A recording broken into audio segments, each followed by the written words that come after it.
everybody. Jeff here from Jazzwire. Welcome to Guided Listening. So we're going to dig into Michael Brecker and the composition Nothing Personal from his very first solo album. I think it was 1987. It was called Michael Brecker. This song's written by Don Grolnick, great piano player who played with Brecker, before and after this album. I think he maybe helped produce the album or was the producer, but wasn't playing piano on this particular one. So it's Kenny Kirkland on piano, Pat Metheny on guitar, Michael Brecker, Jack DeJohnette on drums, Charlie Hayden on bass. Like, man, talk about a super all-star kind of band.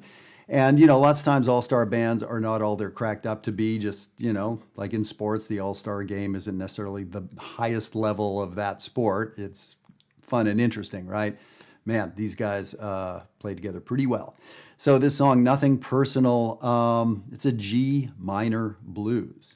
Now, when it came out, I was, just in jazz school. I was at North Texas studying, and I bought the album, the LP. I think I had the cassette too, so I could play it in my Volkswagen bus. Man, great memories.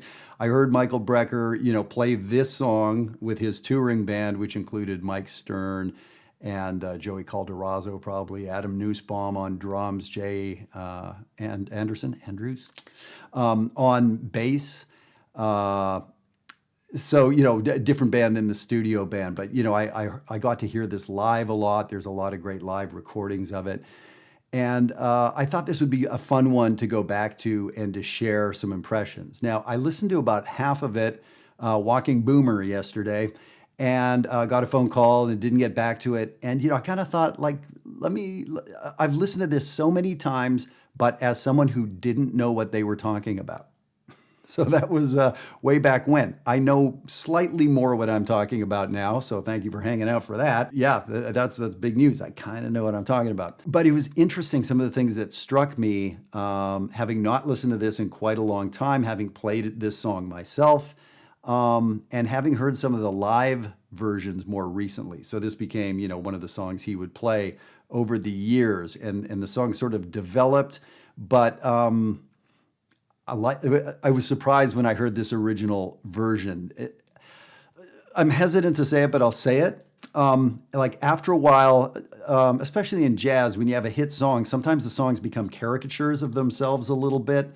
If you're lucky enough to have something like a jazz hit, jazz is about being in the moment, but people like it. And so we kind of have to do it that same way, but we want to do it differently. So, sometimes the tempos start just getting faster and faster, and sometimes, becomes a real sort of chops show, or some of the cool moments that happen on the original become codified and become, a little tighter sometimes. So yeah, I'm interested in going back to this first version where these guys didn't really know this tune.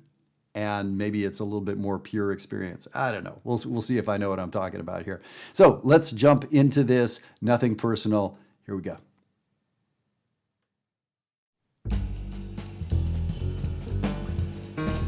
Man, that crazy dark bass line. Has such a vibe to it. Don Grolnick, great writer. And of course, Kenny Kirkland. Jeez. Hanging out on G minor. And here's our melody. Piano and saxophone. Some little interjections by Pat Metheny. Maybe he's playing the melody, but I think I'm hearing just piano and saxophone. And I love that moment where there was improvising in the melody. The melody the second time, and that composed bass line that still keeps going on. Percussive hits in the melody, fascinating. And here's that soloing in the melody.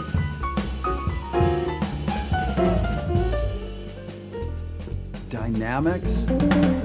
Man, just that simple blues, there's so much going on. Pat Metheny.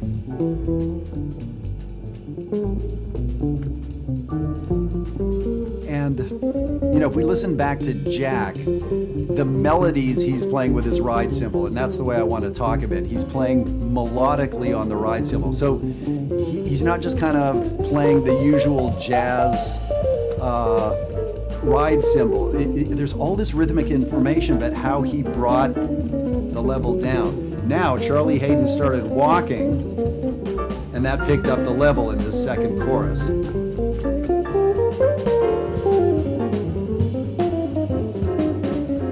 And Pat's playing all kinds of hip stuff, but his sound makes it so accessible.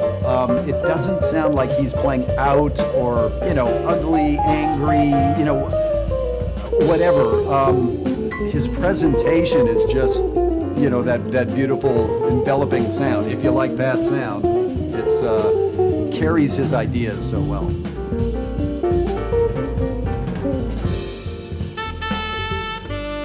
And how Charlie Haden shifts back to that bass line at the beginning of the solo.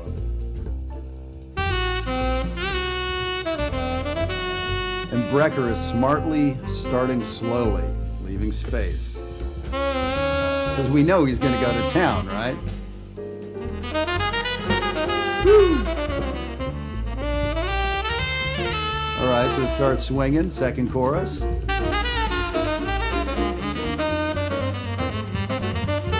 So man, we shifted gears from chorus 1 to chorus 2, right? Like he just put the pedal down. So, I'm noticing a lot of articulation in Brecker's playing and how precise it is, man.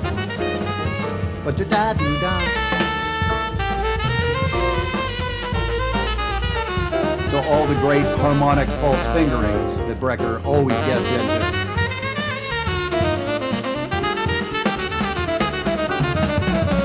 All that articulation, that's interesting.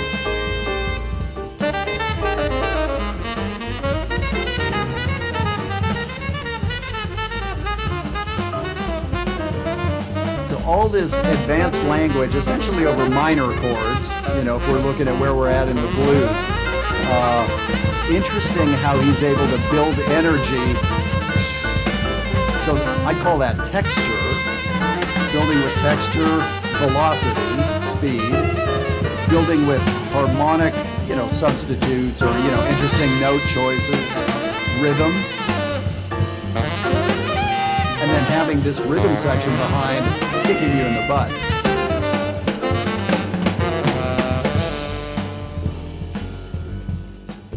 And, going from the highest highs and bringing it down to this interlude before the melody, just back to that bass line. What a brilliant idea to have that bass line in there.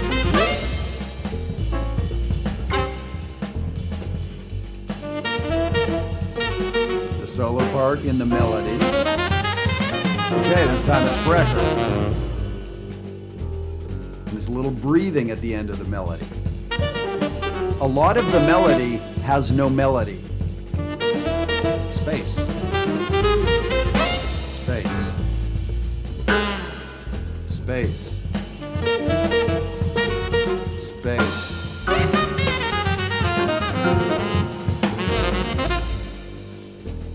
And the dynamics.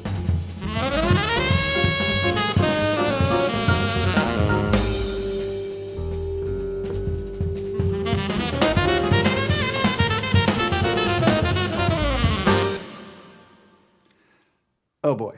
Yeah. So every time I hear Brecker, I just, I want to see what I want to see it written down. Like, what was that? Right. I know there's some people out there who, Brecker isn't their favorite person. Those people are nuts, but what are you going to do? I know one of those people, my son, 22 years old. He's studying at North Texas.